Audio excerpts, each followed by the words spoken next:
सीतामढ़ी में सबसे चर्चित विधानसभा सीट जो अभी बनी हुई है वो परिहार विधानसभा सीट है और परिहार विधानसभा सीट से निर्दलीय प्रत्याशी के रूप में रितु जायसवाल जी आज नामांकन के लिए आई है। हम बात करेंगे। सर, आपका बहुत बहुत स्वागत है सभी खबरें में। बहुत बहुत धन्यवाद है। और आज जो आप एक हुजूम देख रहे हैं, जो आवाम देख रहे हैं, इनके चेहरे में जो उत्साह देख रहे हैं, ये परिहार की आवाज़ है और ये आवाज़ अब बुलंद हो गई है। और इन्होंने कहा है कि हम तख्तो ताज को बदल देंगे और परिहार में आज़ादी का हम महसूस कराएंगे। रितु जायसवाल लकीर का फ़कीर है। उसने अपने आप को खाक में मिला के परिहार को सींचने का काम किया है 5 साल तक, और आगे भी वो करेगी और ताउम्र करेगी, क्योंकि परिहार की आत्मा रितु जायसवाल में है और रितु जायसवाल के अंदर में परिहार की आत्मा है। एक तरफ एनडीए गठबंधन के प्रत्याशी होंगे, दूसरी तरफ से इंडिया गठबंधन और रितु जायसवाल निर्दलीय प्रत्याशी, कितना सपोर्ट मिलेगा लोगों का?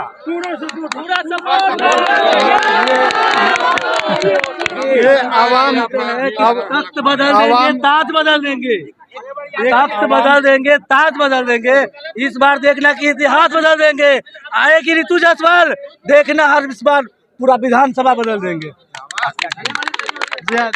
ये इनका उत्साह बोल रहा है। देखिए, आप समझिए बात को, जो त्याग करने वाला होता है वही जनता का नेता होता है।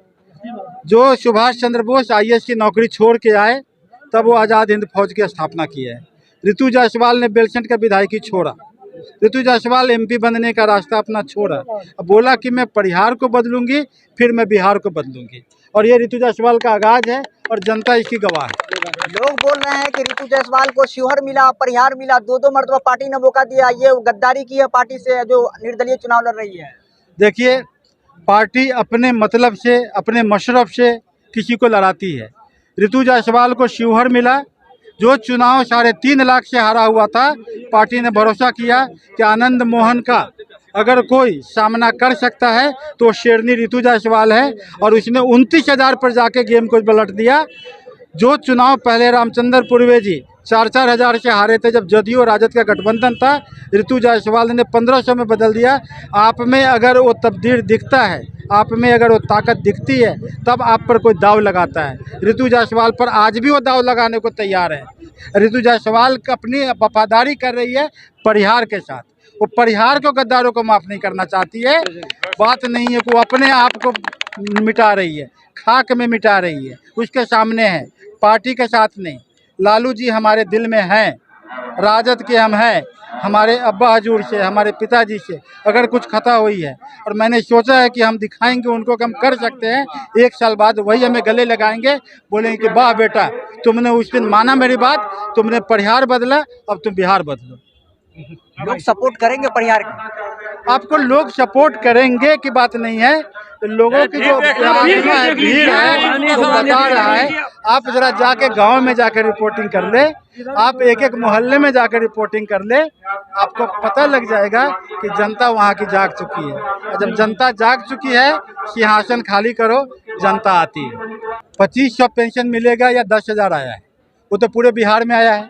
परिहार तो अपवाद नहीं है, लेकिन परिहार में जो ब्लॉक में 2500 रुपया देना पड़ता है एक छोटा सा काम के लिए, दाखिल खारिज के लिए 3,000, ये भी क्या सरकारी योजना है?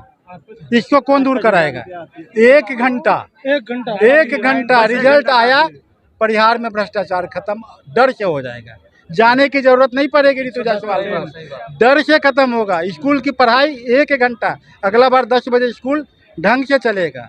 1 घंटा परिहार का नल जल सही होने लगेगा। 1 घंटा साहब, 1 घंटा बस।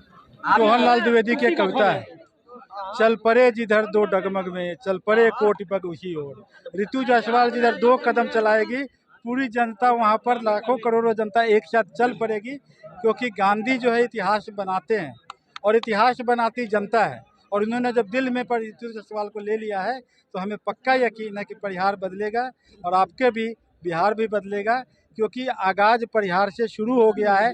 पहली बार कि पार्टी के अंदर में भी डेमोक्रेसी होना चाहिए, पार्टी के अंदर में भी बातें चलनी चाहिए। ये बातें हमको पार्टी के अंदर में कायम करने के लिए, पार्टी में जो सूचिता है, जो सत्यता है वो चलना चाहिए। ये सिखाने के लिए ऋतु जायसवाल आ गई है। हर पार्टी को साफ करेगी और हर पार्टी को एक रास्ता दिखाएगी कि कैसे प्रजातंत्र कायम होता है। आपको जो है 5 साल खेत जोतना पड़ता है तब जाके दाना नसीब होता है। और ऋतु जायसवाल 5 साल दिन रात एक की है, लोगों के दिल में बसी है, हर दिन काम की है। मैं उसका पति हूँ, मैं कमिश्नर रहा हूँ, हर मोहल्ले के बोरी पर मैं बैठा हुआ हूँ, हर जगह पर हमने बूथ संरचना किया। 40 साल में राजद का संगठन नहीं बना था, बनाया गया है और वो संगठन यहाँ पर है। वो संगठन ऋतु जायसवाल के साथ है, ये बात दिख रहा है। ये बात को समझना होगा, जो नेता होता है वो संगठन बनाता है। The best leader is that who develops followers who can Sarpass.